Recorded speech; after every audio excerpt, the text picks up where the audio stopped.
Hello, curious soul. This is Kathy. Welcome back. Well, the verdict came in yesterday on March 3rd, 2026, in the case of 40-year-old Ruth Miller, who was found not guilty by reason of insanity in the drowning death of her 4-year-old son. And this only happened just a little over 6 months ago. I'm kind of shocked how fast this went through the system like this, and I'm even more shocked that she was found not guilty by reason of insanity. But the judge cited that he read the 2 police reports, and there was 3 separate mental health evaluations, and he determined that she was not guilty by reason of insanity. So on March 13, 2026, we'll have a placement hearing to determine where she will go. She will be evaluated every 3 years to see if she's able to be released, which is kind of scary. And as soon as I heard this case about her drowning her son and for God, doing this for religious reasons, it gave me instant Andrea Yates vibes. Now, I can't believe it's already been 25 years, but back in June of 2001, Andrea Yates drowned all 5 of her children for God. She thought she was making God happy. And she's actually still locked up. I think it's in Texas, if I remember. She's evaluated every single year, and she has refused to attend those hearings, but recently Rusty has been encouraging her to seek release so she can get out, and so she's thinking about doing that, starting to attend her hearings to get out. But this has been 25 years already. At her first trial, she was found guilty of all 5, and then she was retried and found not guilty by reason of insanity, and she was sent off to an institution. So there is a chance that she may be getting out someday.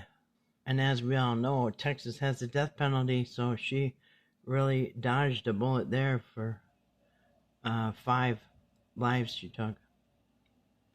And this story here was just so bizarre when it happened and the news reports came out. I was watching the news reports and reading the comments, and I was kind of confused because it was so convoluted of a story.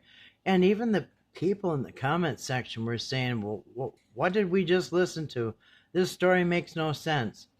So it was just very bizarre. And the way how the police were here, and she's telling them what she did, that she drowned her son, and they're not even like putting handcuffs on her. No, this was at like a campground or something.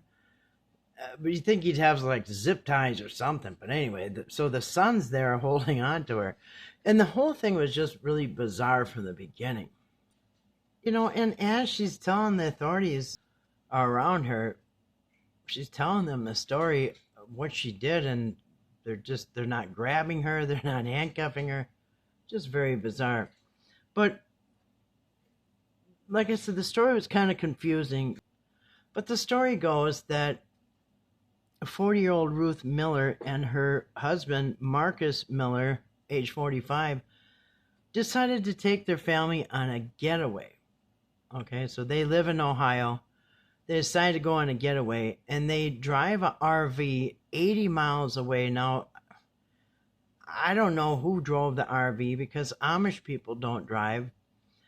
And they do go on vacations, but they will, go to visit family or whatever. But this was just kind of weird because, and they're going right around harvest time. It just was kind of bizarre that they're on this family trip.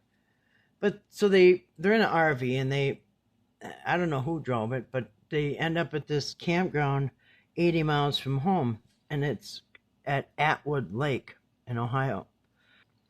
So they're all at this campground, and her and her husband, and I don't know at what point they started hearing these voices from God, but they said that God was telling them that he wants them to prove their faith and prove their worthiness. So I just can't imagine this, but they went out there and I'm sure it's pitch black. It's out by the lake. There's usually no lights around. So Ruth tells the police that at 1 a.m., her and her husband went out to the lake on the commands of God, and they were told to do water-based trials. So she tries to walk on water, and when she took a step, she said she dropped right into the water, and it didn't work. So then her and her husband were trying to swim and do these water-based trials. I'm not exactly sure what. But then her husband, 45-year-old Marcus Miller, decided he needed to swim out to a sandbar or something. So he goes swimming off, and he ends up drowning. So then she goes back and gets her 4-year-old son, and I don't know if she had the golf cart at this point, but I think she was seen going to the lake in the golf cart. She took her son. She dropped her son into the lake. And this was now morning time. So at about 10 a.m. on August 23rd, with her husband and son who have already drowned, she goes back and gets her other 3 children, a 15-year-old girl and twin 18-year-old boys. And they all sit in the golf cart, and she goes full blast into this lake, and she had to run over this rough, rocky, I guess it's like a wall. So she busted through this rocky wall here and ended up right here with the golf cart. As you can see, it's submerged. And the 2 sons and the daughter got out. They were in the water, and they easily escaped. They actually stood on the golf cart and stepped on the dock and walked away. And when asked, why did you allow your mother to do this and run you into the water like that, the 3 teenage children said, because we do what our parents tell us. We don't ask questions. We do what we're told.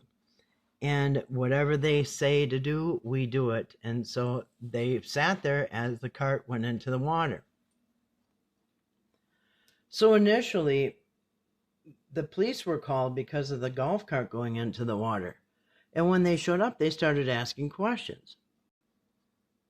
And here she is with her 2 sons hanging on to her that were in the golf cart. And the police were asking what happened. And she told them she put her son in the lake and gave her son to God. And she explained how her husband, in the middle of the night, how they were both trying to do the water-based trials to prove their worthiness to God, and how he had drowned, and just bizarre. And she had put her hands all over the cop when he showed up. Not only was he not handcuffing her, like I said earlier, but he was allowing her to put her hands all over him. And he just sit there listening, patiently listening to how she drowned her son. Now this happened, I think, around 10 o'clock in the morning. They didn't find the boy until about 6 p.m. And they didn't find the husband until 2 hours after that. So it was all day they were looking for them. And here we are, just a little over 6 months later, and it's all over. There wasn't even a trial. She waived a trial and pled guilty.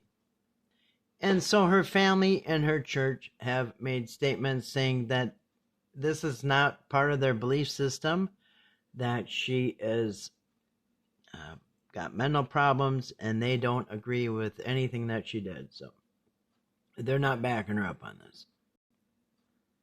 Now, when she gets placed in a facility on March 13th, they'll decide where she's going to go.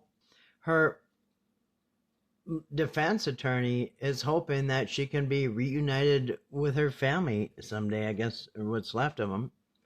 And so that is their goal, to have her go back home. She'll be evaluated And who knows? She could be out. She could stay in there like Andrea Yates for 25 years. Who knows? But just what a bizarre story. None of it makes sense. Anyway, thoughts and prayers go out to the family. I'm sure it's been a rough road for all of them. Anyway, thanks for listening, and peace.